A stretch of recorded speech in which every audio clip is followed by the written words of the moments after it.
बिस्मिल्लाहिर्रहमानिर्रहीम। अस्सलामुअलैकुम स्टूडेंट्स, मैं उम्मीद करता हूँ आप तमाम स्टूडेंट्स खैरियत से होंगे। मैं आपका computer science instructor Shahbaz Ali और मैं आपको वेलकम करता हूँ आपके अपने चैनल डिजिटल एजुकेशन पर। तो स्टूडेंट्स, जैसे कि आप जानते हैं कि हमने अपने प्रीवियस लेक्चर के अंदर डिस्कस किया था unit number 1 introduction to system के एमसीक्यूज, और आज के लेक्चर के अंदर हम डिस्कस करने जा रहे हैं unit number 1 introduction to systems के शॉर्ट क्वेश्चंस। तो वीडियो आपने लास्ट तक देखनी है और बिल्कुल भी स्किप नहीं करनी। इसके साथ साथ आप तमाम व्यूअर्स से दरखास्त है, अगर आप चैनल पर नए हैं और आपने अभी तक चैनल को सब्सक्राइब नहीं किया तो जल्दी से चैनल को सब्सक्राइब करें और बेल आइकन को प्रेस करें। जैसे कि आप देख सकते हैं कि आपकी स्क्रीन पर ये सारे के सारे शॉर्ट क्वेश्चंस आ गए हैं। ये सारे शॉर्ट क्वेश्चंस मैंने आपके लिए MS वर्ड की फाइल के अंदर पहले से ही लिख लिए हैं, इनके आंसर जो कि मैं आपको अपनी स्क्रीन पर दिखाने जा रहा हूं। ये आप देख सकते हैं। अब 1 बाय 1 इन तमाम क्वेश्चंस को इनके आंसर के साथ डिटेल में डिस्कस करते हैं। Question number 1, define a system, कि सिस्टम क्या होता है ये बताएं, इसकी तारीफ करें। What are its basic components, और इसके कौन कौन से कंपोनेंट्स होते हैं उन कंपोनेंट्स को डिस्कस करें या उन कंपोनेंट्स का बताएं। इसका answer, a system is a collection of parts that work together, यानी सिस्टम क्या है, पार्ट्स का मजमुआ है। वो तमाम के तमाम पार्ट्स एक दूसरे के साथ मिलजुल कर काम करते हैं to achieve a common goal, ताकि एक मुश्तरका मकसद को हासिल किया जा सके। इट्स बेसिक कंपोनेंट्स इंक्लूड, और उसमें कौन कौन से कंपोनेंट शामिल हैं, वो 4 कंपोनेंट्स है, ऑब्जेक्टिव, कंपोनेंट्स, इन्वायरमेंट और कम्युनिकेशन। इसके एग्जांपल के तौर पर मैं आपको समझाता चलूं। जिस तरह मिसाल के तौर पर एक गाड़ी है और उस गाड़ी के अंदर काफ़ी सारे आप देखते हैं मुख्तलिफ कंपोनेंट्स होते हैं। अब जिस तरह मैं आपको चैप्टर डिटेल में पढ़ा रहा था उसमें भी मैंने आपको गाड़ी की एग्जांपल दी थी और मैंने आपको कहा था कि गाड़ी के मुख्तलिफ कंपोनेंट होते हैं, जैसे कि बैटरी हो गई, चार्जर हो गया, फ्यूल स्टोरेज हो गया, लाइट वेटिंग मटेरियल हो गया, पावर इलेक्ट्रॉनिक्स हो गया, इलेक्ट्रिक मोटर हो गया, रेडिएटर हो गया, इंजन हो गया। ये सारे के सारे इंडिविजुअली कोई ना कोई काम तो करते हैं, लेकिन इनके काम करने से एक मेन ऑब्जेक्टिव ये है कि हमने गाड़ी को मूव करना है। तो मेन ऑब्जेक्टिव क्या होता है कि तमाम कंपोनेंट्स इंडिविजुअली काम करें, लेकिन इंडिविजुअली काम करने के साथ उनका एक कॉमन गोल होना चाहिए, एक मुश्तरका मकसद होना चाहिए। अब वो कंपोनेंट्स कौन कौन से हैं? पहला है ऑब्जेक्टिव, द गोल और पर्पस ऑफ अ सिस्टम। जो सिस्टम आप बनाने जा रहे हैं, ये जो सिस्टम बना हुआ है उसका कोई ना कोई मकसद होना चाहिए। Number 2, components, the individual parts that make up the system, यानी वो तमाम बुनियादी कंपोनेंट्स जिनसे मिलकर वो सिस्टम बना होता है। Environment, external factor that affects the system, यानी आपका सिस्टम जिस एनवायरनमेंट में काम कर रहा है वो एनवायरनमेंट उस सिस्टम पर क्या होता है, असरअंदाज होता है। तो उसके अकॉर्डिंग जाकर आपने अपना सिस्टम डिजाइन करना होता है। Number 4, communication, interaction among the components, यानी जितने भी तमाम कंपोनेंट्स हैं उन कंपोनेंट्स का आपस में दूसरे के साथ राब्ता होना चाहिए। तो ये 4 कंपोनेंट्स थे किसके? सिस्टम के। Question number 2, differentiate between natural and artificial system. Answer, natural system are those system that exist in nature and operate independently of human influence, यानी ऐसे सिस्टम जो नेचर में खुद ब खुद एग्जिस्ट करते हैं जिस पर इंसान का किसी किस्म का असर अंदाज नहीं होता, यानी वो सिस्टम इंसान ने नहीं बनाए होते। जैसा कि आपका सोलर सिस्टम हो गया, यानी जो चांद सूरज सितारे ये वाला सिस्टम हो गया, और आपका इकोसिस्टम हो गया। इकोसिस्टम के अंदर हमने देखा था कि आपका एक एनवायरनमेंट है, उस एनवायरनमेंट के अंदर बहुत सारे जानदार रहते हैं। उन जानदार का आपस में एक दूसरे के साथ ताल्लुक होता है, एक दूसरे के साथ जो वो सर्वाइव कर रहे होते हैं, ऐसे सिस्टम को इकोसिस्टम बोला जाता है। उसके बाद है जी दूसरा, artificial system are created and design by the humans to achieve a specific goal, यानी आर्टिफिशियल सिस्टम ऐसे सिस्टम्स को कहा जाता है जो कि इंसान बनाता है और उन सिस्टम का कोई ना कोई मकसद होता है। अब उन सिस्टम के अंदर आप कह सकते हैं कि कंप्यूटर सिस्टम एक ऐसा सिस्टम है जो इंसानों ने बनाया है, और ट्रांसपोर्टेशन का सिस्टम ऐसा सिस्टम है जो इंसानों ने बनाया है। कंप्यूटर का सिस्टम क्या है? हमारी कॉम्प्लेक्स प्रॉब्लम को सॉल्व करना, यानी मकसद हो गया स्पेसिफिक। और ट्रांसपोर्टेशन सिस्टम का मकसद क्या होता है? आपको एक जगह से दूसरी जगह क्या करना, मूव करवाना। Question number 3, describe the main component of a computer system. Computer system के मेन कंपोनेंट्स आपने बताने हैं। Answer, a computer system consist of, number 1, hardware. Hardware क्या होता है? फिजिकल कंपोनेंट्स, यानी ऐसा कंपोनेंट जिसको आप देख भी सकते हैं और छू भी सकते हैं, जैसा कि आपका CPU हो गया, आपकी मेमोरी हो गई, और आपकी क्या हो गई, स्टोरेज डिवाइसेस हो गई।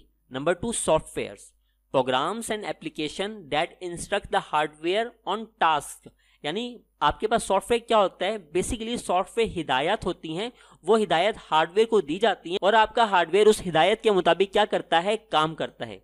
Number 3 user. अब जाहिर सी बात है जो सिस्टम आप बना रहे हैं, कंप्यूटर सिस्टम जो आपका है, उससे कोई ना कोई तो इंटरेक्ट होगा ना, तो वो लोग हैं, वो इंसान हैं, people who interact with the system, यानी लोग सिस्टम के साथ क्या होते हैं, इंटरेक्ट होते हैं, जुड़े होते हैं।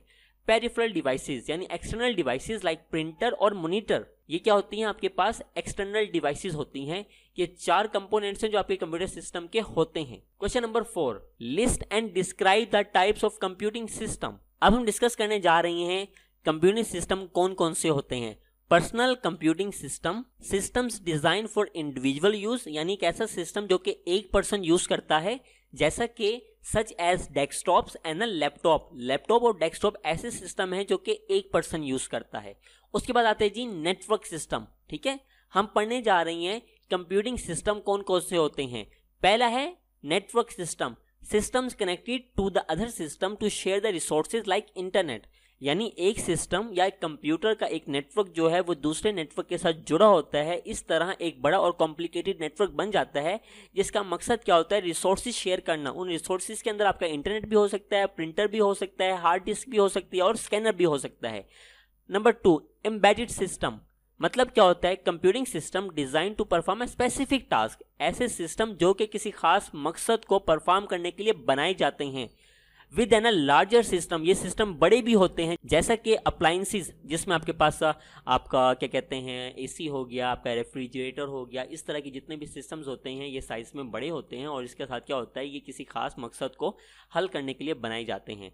Distributed systems, system where components are located on a different machines and communicate over a network, यानी डिस्ट्रीब्यूटेड सिस्टम एक ऐसा सिस्टम है जिसमें सिस्टम के कंपोनेंट्स अलग अलग जगहों पर पड़े होते हैं, मगर वो नेटवर्क की मदद से एक दूसरे के साथ क्या होते हैं, जुड़े होते हैं और उसकी मदद से क्या होता है, एक कंप्लीट डिस्ट्रीब्यूटेड सिस्टम बन जाता है। Question number 5, what are the components of the von Neumann architecture. Von Neumann architecture के कौन कौन से कंपोनेंट्स होते हैं। The main components of the von Neumann architecture are, number 1 memory. Memory क्या करती है, stores data and program instructions. Memory का काम क्या होता है, डेटा और प्रोग्राम इंस्ट्रक्शंस को क्या करना है, स्टोर करना। Number 2 control units, direct the operation of the computer by interpreting instructions, यानी कंट्रोल यूनिट क्या करता है, मैंने आपको डिटेल में पढ़ाया था। कंट्रोल यूनिट बेसिकली सुपरविजन का काम करता है, जो ऑपरेशन परफॉर्म हो रहा है, जो सीपीयू प्रोसेसिंग का काम कर रहा है, कंट्रोल यूनिट ने उसको क्या करना है, सुपरविजन करना है, वो काम देखना है सही तरीके से हो रहा है या नहीं हो रहा है। अगर नहीं हो रहा तो उसने इंस्ट्रक्शंस की मदद से मुदाखलत कर उस काम को सही करवाना है।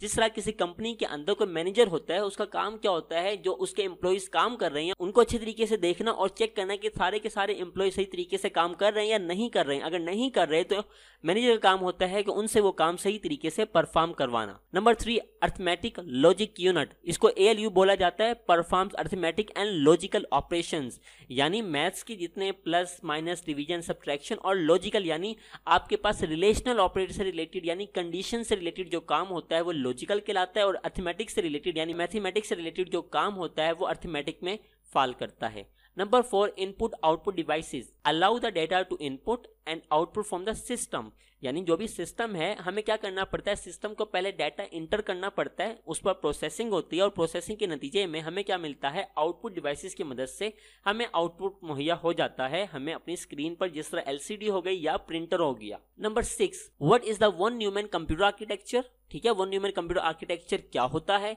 लिस्ट इट्स की कंपोनेंट्स, और इसके कौन कौन से की कंपोनेंट्स होते हैं। Answer, the von Neumann architecture is a design model for a computer system, यानी वन न्यूमैन क्या है, von Neumann architecture basically computer system के लिए एक मॉडल होता है, एक नमूना होता है, where a system memory space stores both instructions and data, जिसमें मेमोरी क्या करती है, डाटा और इंस्ट्रक्शन दोनों को क्या करती है, स्टोर करके रखती है। और इसके की कंपोनेंट्स कौन कौन से हैं, memory, control unit, arithmetic and logic unit, input output devices. Number 5 system बस। Question number 7 what are the 4 main steps in a one Neumann architecture's instruction cycles। इसके बेसिकली मैंने आपको बताया था, आंसर क्या है, the 4 main steps are fetch। fetch का मतलब क्या होता है, retrieve the next instruction from the memory, memory से next instructions को हासिल करना fetch कहलाता है। decode, इंटरप्ट द इंस्ट्रक्शन, यानी जो आपने डाटा फेच किया है उसको क्या करना है, डिकोड करना है, उसको समझने की कोशिश करना।